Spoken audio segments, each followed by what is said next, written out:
Hi guys, how can you get this perfect duotone effect in Photoshop? First, go to File, New, and create a new document. Note the setting of width and height, select black background. Press OK. Now go to File, Place Embedded. Insert the image you want to apply for duotone effect. Press Enter to place it.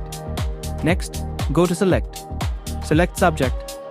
After the subject is selected, press Ctrl+J to create a copy. Now create one more copy of that layer. Turn off the original background layer. Select the copy layer.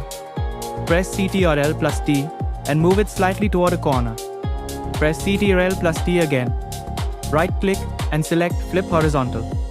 Now open blending options for this top layer 1. Go to Advanced Blending. Turn off the green, G, and blue B channels. Leave only the red, R, channel on. Press OK. Now select the layer below it. Open blending options again. This time, turn off the blue B channel. And keep red, R, and green, G, on. Press OK. And that's it. Your perfect duotone effect is ready in Photoshop.